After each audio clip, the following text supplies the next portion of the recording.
Hi Pisces, this is Pisces Hub. Welcome to my channel.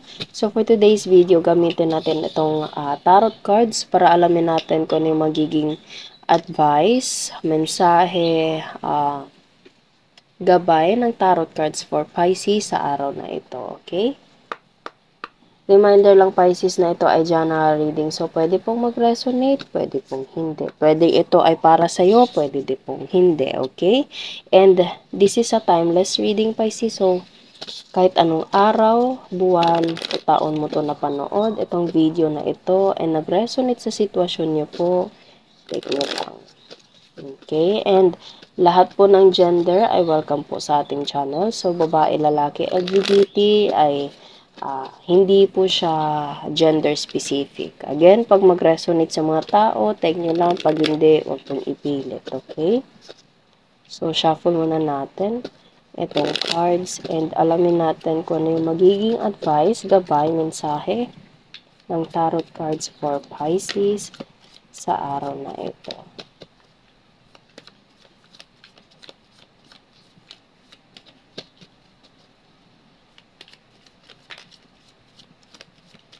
Okay, so walang mag-flip.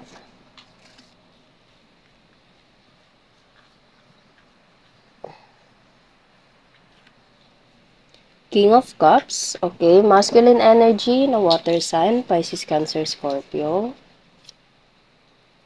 Five of Pentacles, earth sign, Taurus, Virgo, Capricorn.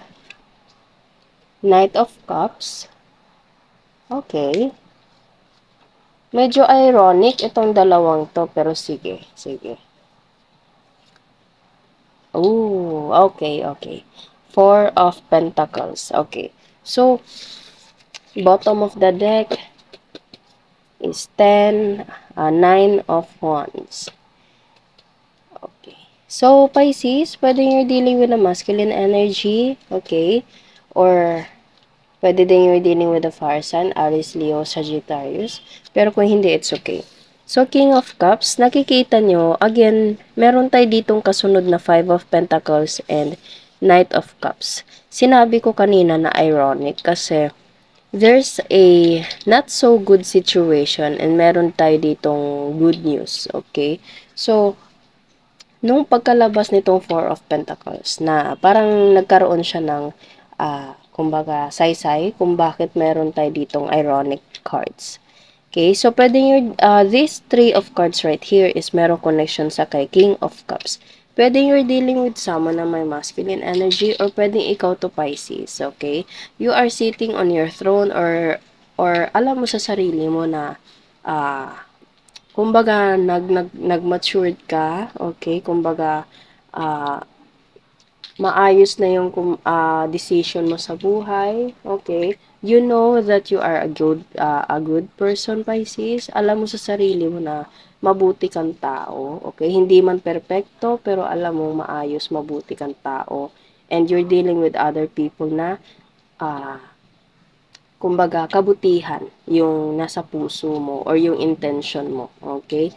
Alam mo sa sarili mong ganun or pwede you're dealing with someone na ganito yung ugali, okay? And this person is merong connection sa tatlong cards na nandito, okay?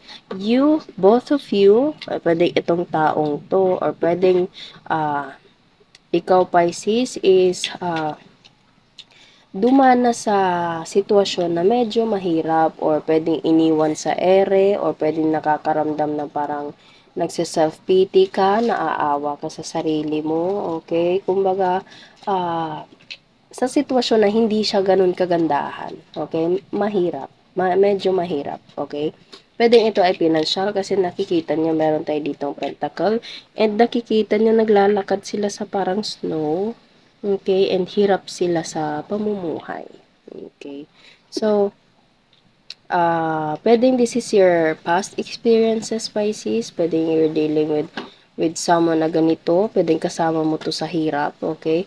Pero, kahit ganito to, again, meron tayo ditong two ironic cards, okay? After sa hirap, merong ginhawa, okay? So, maganda yun, okay?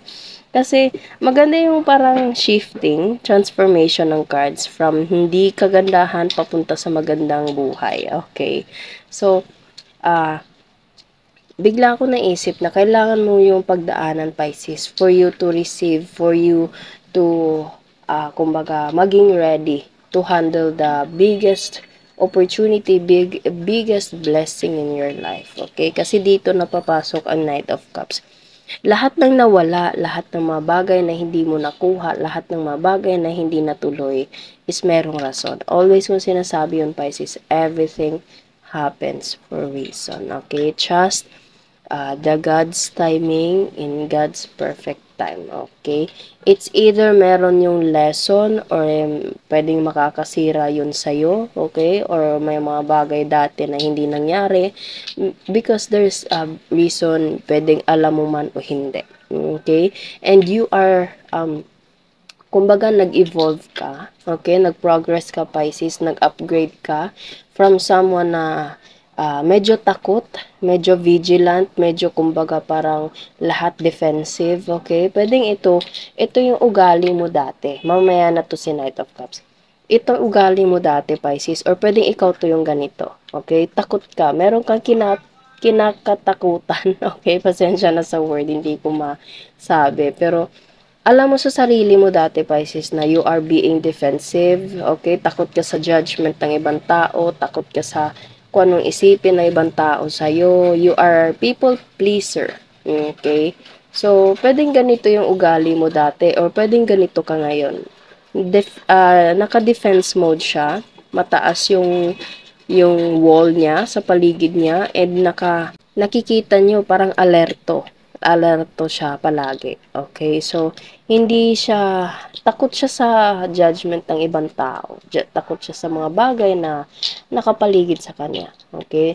And, pag ganun yung state of mind mo, Pisces, it means na you are fragile. Okay? Hindi mo ganun kamahal yung sarili mo. Kaya takot ka na may mangyaring ganun sa ibang tao, sa mga taong nakapaligid sa'yo. Kasi alam mo sa sarili mo, hindi ka ganun ka secure. Okay, so pwedeng ito ka ngayon, or pwedeng ito yung personality mo dati. Okay, so takot ka sa judgment ng ibang tao, nakikinig ka sa mga usap-usapan nila, madali kang masaktan. Okay, so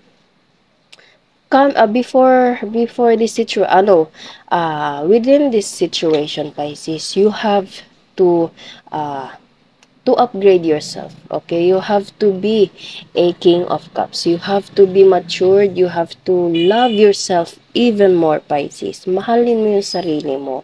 And pag mahal mo yung sarili mo, makakapagbigay ka ng pagmamahal sa ibang tao. Okay? Kasi kung ganito ka, ganito yung ugali, ganito yung personality mo, kumbaga, anytime, medyo masisira itong walls na to, okay? So, kailangan mong kumbaga, i-solid yung dito sa loob para kahit meron mang mag-attempt na gibain yun, hindi ka matitibag, okay? So, yung solid na sinasabi ko is yung pagmamahal mo sa sarili mo and sa pagtitiwala sa ating Panginoon na everything happens for a reason and everything will be okay, everything will turn into a better situation. Okay, Pisces? So, coming from this situation, I want you, or it's a big factor na pwedeng ikaw na to. Okay? And I want you to be this kind of person. King of Cups. Kahit babae, lalaki, LGBT man. Okay? I want you to be a best version of yourself, Pisces, para pag nangyari or ito man yung sitwasyon mo dati, again, pag merong hindi kagandahan na nangyari, merong maganda na darating. Okay? Pag merong door na nag-close sa'yo, merong other doors na mag-open for you. Okay? And this will be the time na papasok itong si Knight of Cups. This card represents as good news card. Lahat ng mga magaganda, lahat ng mga magagandang balita, sitwasyon sa pamumuhay, pagmamahal sa mga taong gusto mong mahalin and mahal mo, okay, dito papasok ang Knight of Cups. Cups is all about emotions. It's all about love. It's all about blessing, abundance. Okay? So, coming from this situation, I want you to be ready to handle this kind of blessing, abundance in life, Pisces. Okay? So, pwede meron itong connection again kay King of Cups or pwede ikaw si King of Cups. And after that, big news na darating for you, dito na papasok itong si Four of Pentacles. Saving card, okay? Saving a money, saving a fortune, saving a good life for yourself and for all people na mahal mo sa buhay. This card represents us, kumbaga again, saving, nakikita nyo, napalibutan siya ng pera sa buong katawan niya. Meron siyang hawak na pera dito, it means na saving card. Marami siyang ipon sa bangko, sa bulsa, sa pitaka, okay? Sobrang ganda ng pinansyal ng taong to. And meron siyang coin dito sa taas. So, this coin right here represents something na mga luho. Pero yung mga magagandang luho, okay? Yung mga responsible na luho. Hindi yung waldas lang na waldas. Ito yung mga bagay na parang gusto mong bilhin, gusto mong magkaroon, okay? Nabibili mo or mabibili mo, Pisces, okay? And itong Two of Pentacles naman na nandito sa baba, it represents a responsibilities. Responsibility sa pamilya, sa anak, sa kapitbahay. I don't know, bigla ako naisip yung word na, bigla ako nasabi yung word na kapitbahay, I don't know. So, pwedeng sa trabaho, pero kung hindi naman konektado yung kapitbahay, wag niyo na po yung bigla ko lang siya nasabi, okay? Two of Pentacles, responsibilities, savings, and wants. Okay, so matutugunan mo lahat ito. Kitang-kita nyo sobrang ganda ng pinansyal ng taong to. Galing dito sa Five of Pentacles, magiging ganito ka. Okay? After you receive this Knight of Cups, Pisces. Okay? So, alam mo yun, sobrang maganda yung advice ng tarot cards for you. Okay, Pisces. King of Cups, Five of Cups, Nine of Cups, Four of Pentacles, and Nine of Wands. Okay? So, ganito yung sitwasyon mo sa buhay or pwede you're dealing with someone na ganito yung magdadala sa'yo ng Knight of Cups for you to receive this Four of Pentacles. Okay? Siya yung hihila sa'yo palabas sa Five of Pentacles na nandito. Okay? Pwedeng there is someone na Knight in Shining Armor na darating sa'yo, Pisces. Okay? So, pwedeng love, pwedeng trabaho, negosyo, okay? Or pwedeng ikaw mismo sa sarili mo, kumbaga, tutulong sa sarili mo mismo para makalabas sa Five of Pentacles na nandito. Okay? So, kahit ano man yun, ito po yung mga cards na lumabas sa ating reading and naway nagustuhan niyo po. Yun lang po ang ating reading sa araw na ito. Huwag niyo po sanang kalimutan, Pisces, na mag-like at mag-subscribe po sa ating channel and click the bell button, Pisces, para ma-notify po kayo sa next videos na i-upload natin. Okay? Thank you, Pisces, and God bless.